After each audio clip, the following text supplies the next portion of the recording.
नमस्कार मंडळी. श्री राम कृष्ण हरी. आषाढी एकादशी हा केवळ एक उपवासाचा दिवस नाही, तर भक्ती, श्रद्धा आणि परमेश्वराशी एकरूप होण्याचा पवित्र उत्सव आहे. पण तुम्हाला माहीत आहे का, आषाढी एकादशीला देवशयनी एकादशी का म्हणतात? या दिवशी भगवान श्री विष्णू 4 महिन्यांसाठी योगनिद्रेत का जातात? आणि पंढरपुरात विठ्ठल विटेवर उभे राहण्यामागे कोणती अद्भुत कथा आहे?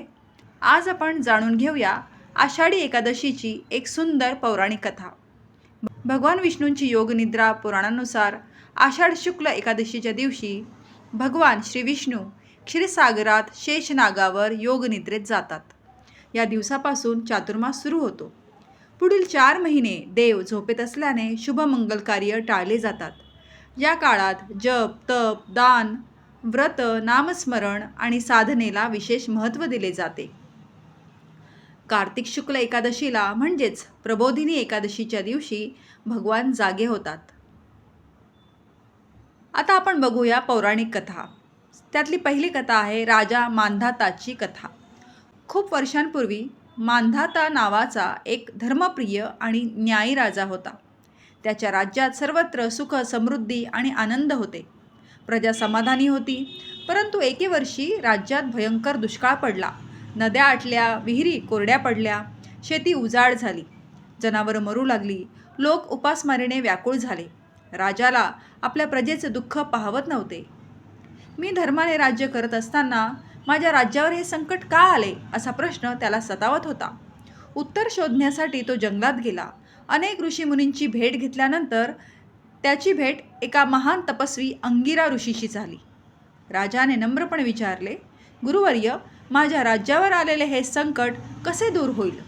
ऋषींनी ध्यान करून सांगितले, राजन, संपूर्ण राज्यातील सर्व लोकांनी श्रद्धेने आषाढ शुक्ल एकादशीचे व्रत करावे.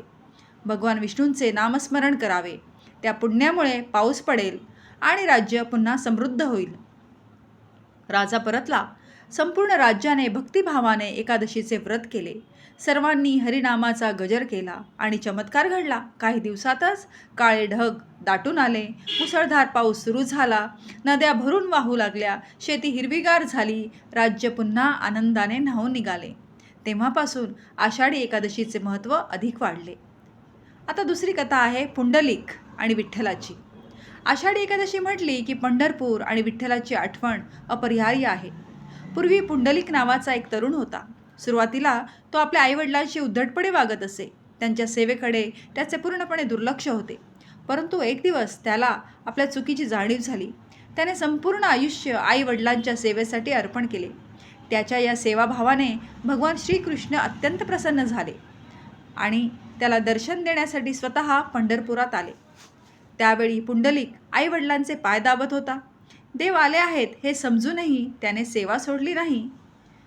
त्याने जवळची एक वीट भगवानांकडे सरकवली आणि नम्रपणे म्हणाला, प्रभू, कृपया या विटेवर उभे राहा. माझी सेवा पूर्ण झाल्यावर मी तुमचे दर्शन घेईन.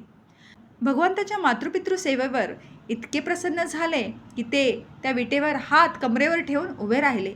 सेवा पूर्ण झाल्यावर पुंडलिकाने भगवानांचे दर्शन घेतले आणि एकच वर मागितला, प्रभू, तुम्ही याच ठिकाणी कायम राहा, जेणेकरून प्रत्येक भक्ताला तुमचे दर्शन घेता येईल. भगवानांनी त्याची इच्छा मान्य केली. तेव्हापासून पंढरपुरात विठ्ठल भक्तांच्या भेटीसाठी विटेवर उभे आहेत. आता बघूया वारकरी परंपरेचे महत्त्व. आषाढी एकादशीच्या दिवशी लाखो वारकरी ज्ञानबा तुकारामचा जयघोष करत पायी पंढरपूरला पोहोचतात. हातात टाळ, गळ्यात तुळशीची माळ, ओठांवर रामकृष्ण हरी आणि हृदयात विठ्ठलाचे अखंड नाम. ही वारी केवळ प्रवास नसून श्रद्धा, समता, प्रेम आणि भक्तीचा अद्वितीय उत्सव आहे.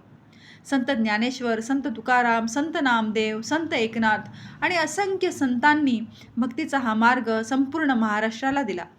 या कथेचा संदेश काय आहे?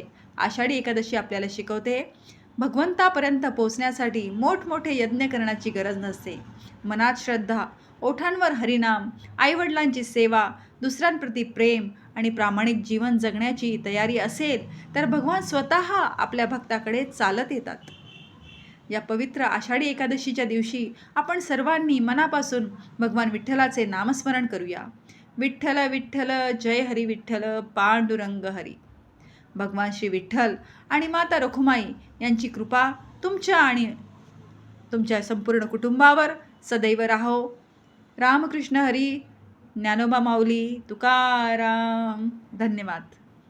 प्रेक्षक हो, तुम्हाला हा व्हिडिओ आवडला असेल तर कमेंटमध्ये जय जय रामकृष्ण हरी अवश्य लिहा.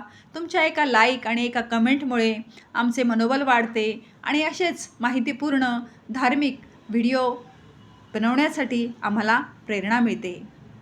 पुन्हा एकदा रामकृष्ण हरी, ज्ञानोबा तुकाराम. धन्यवाद.